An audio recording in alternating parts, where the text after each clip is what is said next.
Hi everyone, welcome to the Royal Physics. My name is Engineer D.N. Roy. 8 to 10 years of teaching experience. Okay?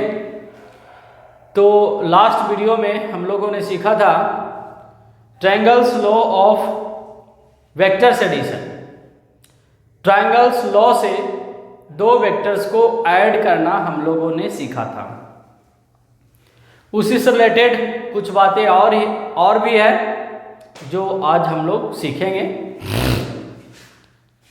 Triangles law of vector addition में ही suppose that this is the A vector and this is the B vector. इन दोनों vector को आपको add करना है। इन दोनों vector को ऐड करना है। Add two vectors by triangle law. तो इसको हम कैसे ऐड करेंगे?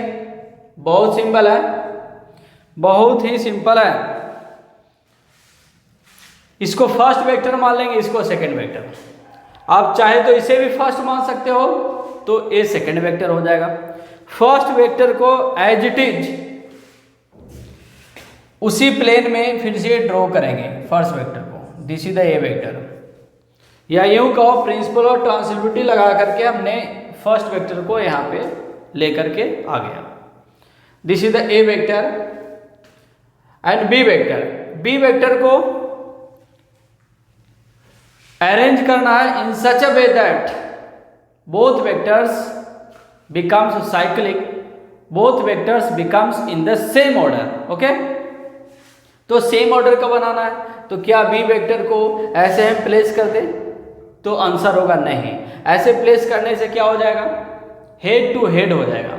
हेड टू हेड हो जाएगा तो साइक्लिक ऑर्डर का नहीं हुआ। Head tail head tail head tail, इस टाइप को साइक्लिक ऑर्डर बोला जाता है। इस टाइप के वेक्टर्स के ऑर्डर को हम साइक्लिक ऑर्डर बोलेंगे। सेम ऑर्डर का, ये सेम ऑर्डर का वेक्टर हो गया। तो क्या करेंगे हम? बी वेक्टर को इस प्रकार से प्लेस करेंगे। इसमें प्रिंसिपल और ट्रांसिटिविटी लगा करके हम यहाँ पे शिफ्ट कर सकते हैं, like that. This is the B vector. ये क्या हो गया? बी वेक्टर, ए वेक्टर, अब B vector, A vector and B vector अब कैसे सिचुएटेड हो गया? साइक्लिक ऑर्डर में आ गया, सेम ऑर्डर में हो गया। इसका ऑर्डर हम कह सकते हैं क्या ऑर्डर है? देखिए ऐसे ऐसे गोल गोल घूम रहा, तो क्लॉकवाइज ऑर्डर हो गया। तो इसका ऑर्डर हो गया क्लॉकवाइज। अब क्या करेंगे हम? अब एक ट्रायंगल कंप्लीट कर देंगे। दैट मीन्स एक ट्रायंगल बना देंगे। फर्स्ट वेक्टर का टेल एंड लास्ट वेक्टर को हेड को ज्वाइन कर देंगे, तो अपने आप ट्रायंगल कंप्लीट हो जाएगा। तो एक ट्रायंगल बन गया। अब इसमें एक एरो लगा देंगे। किस डायरेक्शन में एरो लगाएंगे? अपोजिट ऑर्डर का एक एरो लगाएंगे, बिकॉज इसका ऑर्डर क्लॉकवाइज है, तो रिजल्टेंट का ऑर्डर अपोजिट होता है। तो रिजल्टेंट वेक्टर बन गया R vector equal to A plus B vector बन गया। ए वेक्टर इस डायरेक्शन में जा रहा है, बी वेक्टर इस डायरेक्शन में जा रहा है, बट इन दोनों का रिजल्टेंट इस डायरेक्शन में जा रहा है। In this direction resultant is directed. इस डायरेक्शन में रिजल्टेंट डायरेक्टेड है। तो इस प्रकार से कोई दो वेक्टर्स गिवन रहेगा, उसको ऐड करना बहुत ही आसान है बाई ट्रायंगल लॉ। अब फर्स्ट में ये बी वेक्टर को भी आप प्लेस कर सकते हो, आंसर सेम ही होगा। देखिए कैसे, बी वेक्टर को हमने यहाँ पे ऐसे प्लेस कर दिया, लाइक दैट बी वेक्टर। अब ए वेक्टर को लाना है such that both vector becomes in the same order. तो बी वेक्टर को लाइए। बी वेक्टर को कैसे लाएंगे? इसको नीचे स्लाइड करेंगे, फिर इस डायरेक्शन में इसको स्लाइड कर देंगे। दैट मीन्स प्रिंसिपल और ट्रांसिटिविटी लगा देंगे। This is the A vector. अब दोनों वेक्टर कैसे बन गया? सेम ऑर्डर में। तो अब एक ट्रायंगल बना लेंगे। This will be the R vector. देखिए आर वेक्टर, इसमें आर वेक्टर इधर जा रहा है, तो इसमें भी तो आर वेक्टर इधर ही जा रहा है। दोनों का मैग्नीट्यूड सेम होगा, डायरेक्शन सेम होगा। अगर इसको आप ग्राफ पेपर पे बनाएंगे, अगर इसमें सबका यूनिट सेम ले लेंगे, ग्राफ पेपर पे बनाएंगे, दैट मीन्स इसको डिवाइड कर देंगे 1 2 3 4 how much unit and graph paper पे बनाएंगे, तो दोनों केसेस में रिजल्टेंट एग्जैक्टली सेम आएगा, लेंथ भी सेम आएगा और डायरेक्शन भी सेम ही आएगा। ओके, तो ट्रायंगल लॉ से इस प्रकार से हम वेक्टर्स को ऐड कर सकते हैं।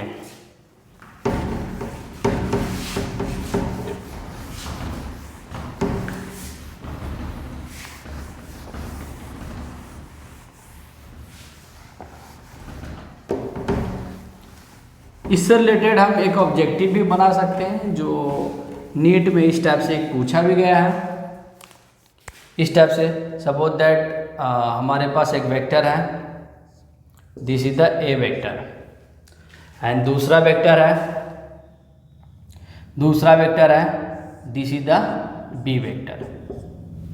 इन दोनों को ऐड करना है by the triangle law, and options given है। फर्स्ट ऑप्शन रिजल्टेंट वेक्टर इस डायरेक्शन में है। सेकेंड ऑप्शन में रिजल्टेंट वेक्टर इस डायरेक्शन में है। This is the resultant vector का डायरेक्शन गिवन है। दैट मीन्स आपको बताना है which one is the resultant vector. Resultant vector कौन है, रिजल्टेंट वेक्टर कौन सा होगा आपको बताना है। सी में देखिए कुछ ऐसा है रिजल्टेंट वेक्टर। डी में देखिए, डी ऑप्शन में रिजल्टेंट वेक्टर इस टाइप से रिजल्टेंट वेक्टर। तो कौन सा ऑप्शन करेक्ट है, तो आप इसको ऐड करके देख लीजिए बाय द ट्रायंगल लॉ, अपने आप पता चल जाएगा। बहुत ही सिंपल है। देखिए कैसे ऐड करेंगे। किसी एक वेक्टर को फर्स्ट ऑफ ऑल उसी प्लेन में प्लेस करेंगे by applying principle of transmittivity लगा देंगे। इस वेक्टर को आगे ऐसे स्लाइड करके इधर ले आइए, this is the A vector. अब बी वेक्टर को इस प्रकार से प्लेस करना है कि सेम ऑर्डर में हो जाए, सेम साइक्लिक में हो जाए। तो सेम ऑर्डर में करने के लिए हमने यहाँ पे रख दिया, this is the B vector, A vector हो गया, बी वेक्टर हो गया। Okay, this is the B vector. इसको और थोड़ा सा इधर ऐसे बनाइए, बी वेक्टर हो गया। अब फर्स्ट वेक्टर का ए वेक्टर, बी वेक्टर, हेड और टेल को ज्वाइन कर दीजिए। इसका हेड और इसका टेल एक ज्वाइन कर देंगे by the straight line. This will be the R vector, तो आर वेक्टर कुछ ऐसा बना दीजिए, थोड़ा सा ऐसा tilted R vector.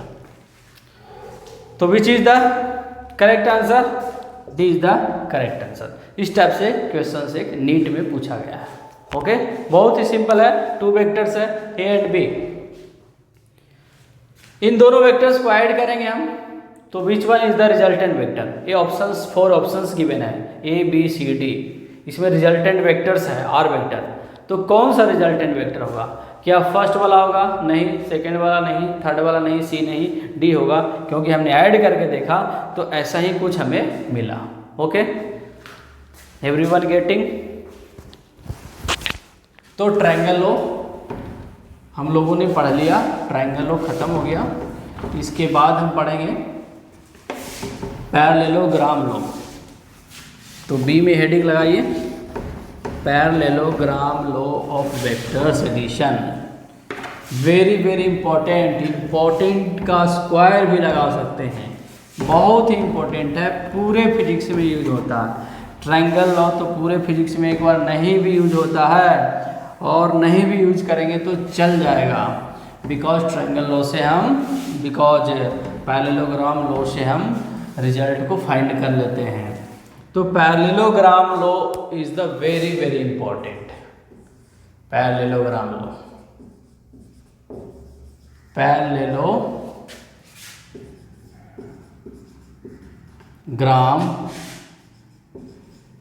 Law of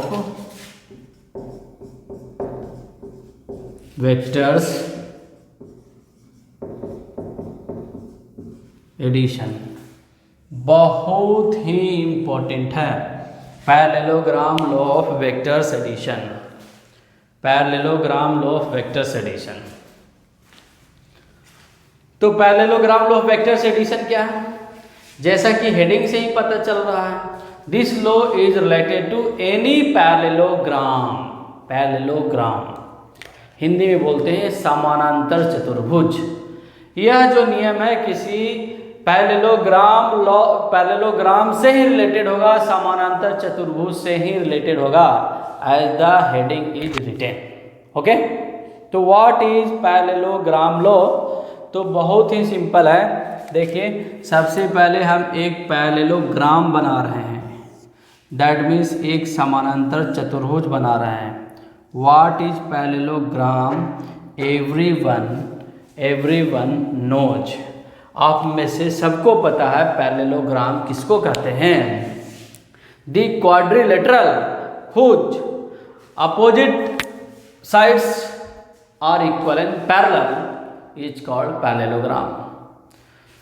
वैसे चतुर्भुज जिसके आमने सामने की भुजाएं बराबर होती है उसको पैरेललोग्राम, दैट मीन्स समानांतर चतुर्भुज कहते हैं। The quadrilateral whose opposite sides are parallel and equal is called parallelogram.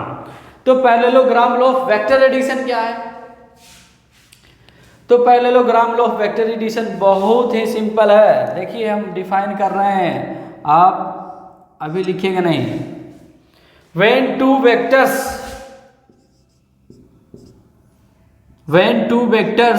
are represented on the two adjacent sides of the parallelogram,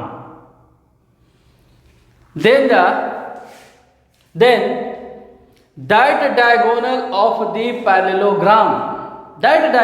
the parallelogram which is passing through the intersection point of the two vectors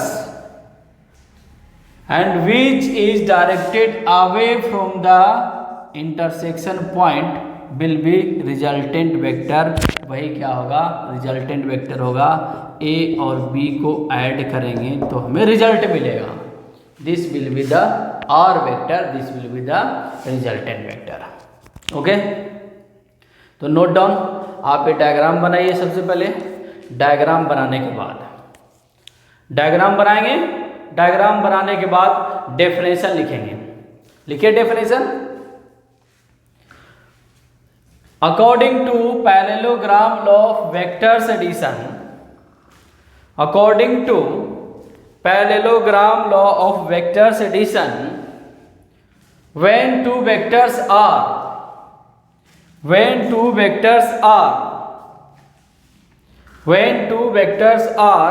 represented on the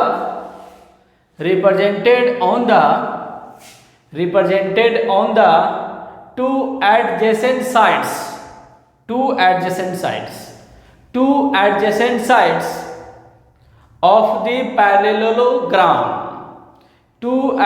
sides of the parallelogram, को initially, मतलब दोनों का tell point एक ही होना चाहिए, को initially, then that diagonal of the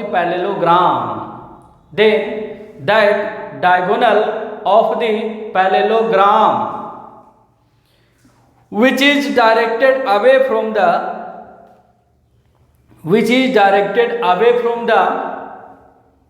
co-initial point,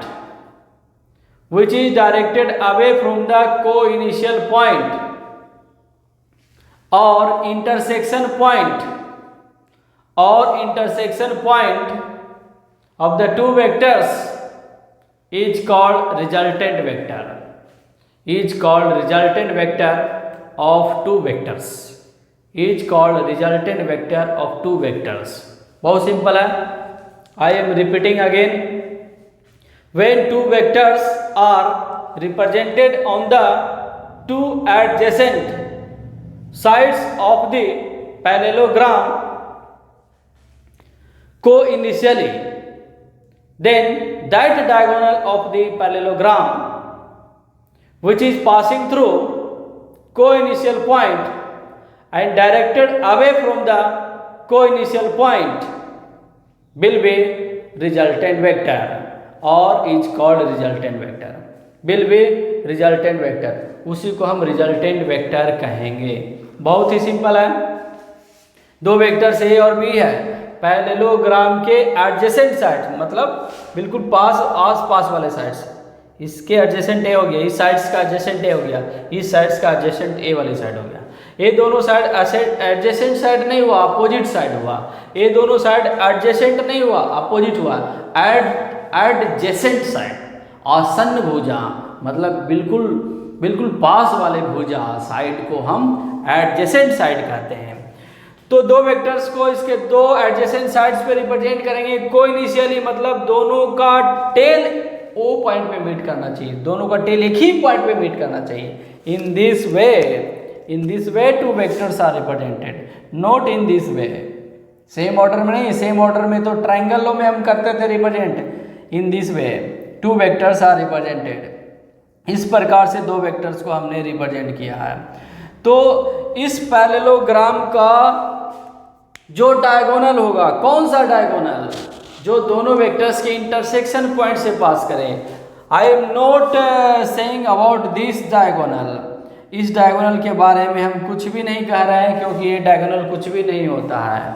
कौन सा डायगोनल होगा रिजल्टेंट, जो डायगोनल दोनों वेक्टर्स के इंटरसेक्शन से पास करेगा, that will be the resultant vector R vector. Okay, यह हो गया आर वेक्टर। देखिए इसको विजुअलाइज करते हैं, बहुत सिंपल है। Suppose that this is the plane, this is the smooth surface और सरफेस एक सरफेस है, टेबल मान लीजिए।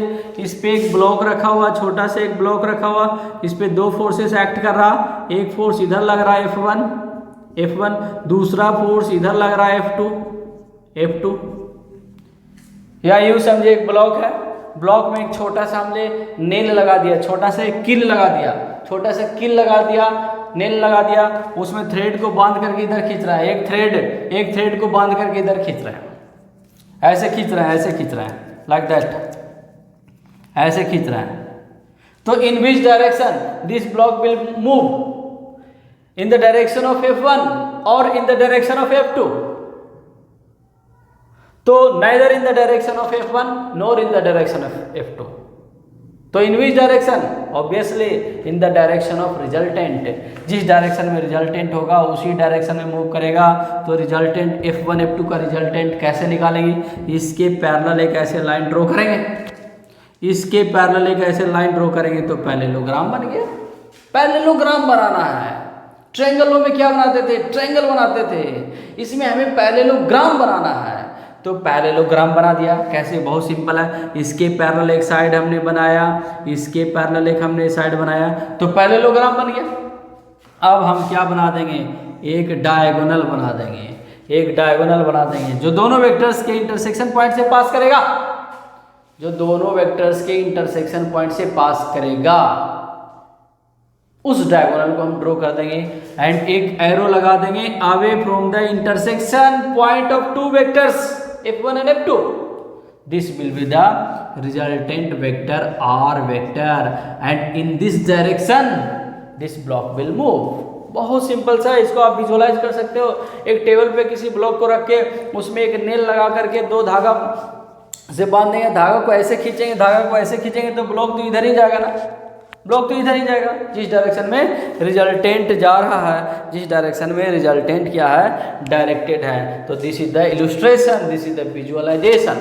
It's so intuitive, it is not difficult to induce, it's so intuitive. बहुत आसानी से इसको हम माइंड में इमेजिन कर सकते हैं। ओके, तो this is the parallelogram law of vectors addition. इसमें देखिए रिजल्टेंट वेक्टर आर वेक्टर है, आर वेक्टर इक्वल टू क्या होता है? a प्लस बी होता है। ये तो वेक्टर फॉर्म में हो गया। इसका मैग्नीट्यूड फॉर्म क्या होता है? मैग्नीट्यूड कैसे लिखेंगे हम? मॉडुलस लगा देंगे या सिंपली आर और इधर दोनों साइड मॉडुलस लगाएंगे, a प्लस बी हो गया। तो मैग्नीट्यूड फॉर्म में हो गया। This is in vector form, this is the magnitude form. Magnitude form का एक फॉर्मूला होता जो लास्ट क्लास में हमने बताया भी था, लास्ट वीडियो में हमने एक्सप्लेन भी किया था। दैट मीन्स लिखा था, ओनली लिखा था, एक्सप्लेन नहीं किया था। एक्सप्लेन अभी करेंगे। Magnitude is equal to magnitude of the resultant, that means length of the resultant. What will be the length of the resultant in terms of vector A and B, in terms of magnitude of vector A and B? The formula is R is equal to mod of R बोलो, vector mod of R बोलो, चाहे simply R बोलो, चाहे mod of A plus B बोलो, बात बराबर है। A plus B R का R ही तो है। ए प्लस बी आर ही तो है। तो ए स्क्वायर प्लस क्या होता formula, B square plus 2ab क्या होता है, कॉस थीटा। कहोगे सर यहाँ पे थीटा क्या होता है, तो बहुत सिंपल, थीटा दोनों वेक्टर्स के बीच का एंगल होता है। तो इस फॉर्मूले से हम मैग्नीट्यूड को फाइंड करेंगे, very very important formula. And next video में तो हम इसको डिराइव भी करेंगे, इस फार्मूला को डिराइव करेंगे। ये फार्मूला कहाँ से आया, कैसे आया ये फार्मूला, इस फार्मूला को हम नेक्स्ट वीडियो में डिराइव भी करेंगे। तो ये मैग्नीट्यूड के लिए फार्मूला हो गया। तो आप कहोगे सर वेक्टर वैसी क्वांटिटी होती है जिसमें तो मैग्नीट्यूड भी होती है और डायरेक्शन भी होती है। तो मैग्नीट्यूड के लिए तो आपने फार्मूला बता दिया, क्या सर कोई डायरेक्शन के लिए भी फार्मूला होता है क्या, तो हाँ होता है। तो डायरेक्शन के लिए क्या फार्मूला होता है, डायरेक्शन को हम इस एंगल के टर्म्स में लिखते हैं, दैट मीन्स एक एंगल मान लेते हैं, angle between resultant vector and first vector is called alpha vector. Alpha vector हमने मान लिया, अल्फा वेक्टर को निकाल के ही हम बताते हैं कि रिजल्टेंट वेक्टर का डायरेक्शन क्या है। डायरेक्शन बताने के लिए बहुत सारे तरीके हैं, जहाँ जो तरीका कन्वीनियंट लगता है उसको बताया जाता है, उसको एक्सप्लेन किया जाता है। North south east west geographical direction हो गया, अपवर्ड डाउनवर्ड इनवर्ड आउटवर्ड, आई कैप जे कैप के cap, at an angle a particle is a body is moving making an angle 30 degree from this line from that line from vertical from horizontal। बहुत सारे तरीके हैं direction बताने का। तो जहाँ पे जो कन्वीनियंट होता है, सुटेबल होता है, वहाँ पे उस डायरेक्शन को एक्सप्लेन किया जाता है। तो इस केस में डायरेक्शन अल्फा के टर्म्स में बताया जाता है और बीटा के टर्म्स में बताया जाता है। दैट मीन्स हम कह सकते हैं रिजल्टेंट वेक्टर अल्फा एंगल से इंक्लाइंड है from the vector A and resultant vector beta angle से इंक्लाइंड है, बीटा एंगल से इंक्लाइंड है फ्रॉम द वेक्टर बी। हम कह सकते हैं कि रिजल्टेंट वेक्टर ए वेक्टर से अल्फा एंगल बना रही है and resultant vector B vector से बीटा एंगल बना रही है। तो अल्फा बीटा के टर्म्स में भी हम डायरेक्शन को बताते हैं। तो क्या सर अल्फा निकालने के लिए क्या फार्मूला होता है, तो हाँ होता है ना, इसको भी डिराइव करेंगे, नेक्स्ट वीडियो में डिराइव करेंगे। अभी केवल फार्मूला लिख देते हैं, बी साइन थीटा ओवर ए प्लस बी कॉस थीटा। ये फार्मूला हो गया डायरेक्शन निकालने के लिए। तो डायरेक्शन बताना है तो आप अल्फा निकाल दीजिए तो डायरेक्शन पता चल जाएगा। ये डायरेक्शन के लिए फार्मूला हो गया, डायरेक्शन के लिए फार्मूला हो गया, ये डायरेक्शन के लिए फार्मूला हो गया। tan अल्फा डायरेक्शन के लिए फार्मूला हो गया, डायरेक्शन के। क्या सर हम बीटा भी निकाल सकते हैं क्या, हाँ निकाल सकते हैं ना, नो प्रॉब्लम। बीटा निकालना है तो इसमें कुछ नहीं करना है, बी को ए से रिप्लेस कर देना है और ए को बी से रिप्लेस कर देना है। तो A sine theta over B plus A cos theta हो गया। तो डायरेक्शन निकालने के लिए इधर इस फार्मूला का यूज कर लो और इस फार्मूला का यूज कर लो, डायरेक्शन पता चल जाएगा। बहुत सिंपल है। तो इस फार्मूला का यूज करेंगे तो मैग्नीट्यूड पता चलेगा एंड इस फार्मूला का यूज करेंगे तो डायरेक्शन पता चलेगा। ओके, तो नेक्स्ट वीडियो में हम इस पे कुछ न्यूमेरिकल्स करेंगे, न्यूमेरिकल्स प्रैक्टिस करेंगे एंड इस फार्मूला को डिराइव करेंगे, इस फार्मूला को डिराइव करेंगे, इस फार्मूला को डिराइव करेंगे। दैट मीन्स ये फार्मूला कहाँ से आया। Okay, thanks for watching my video.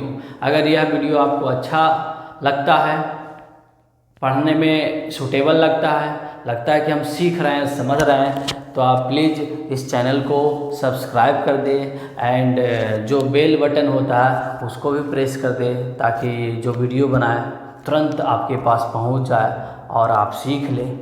Okay, thanks for watching my video.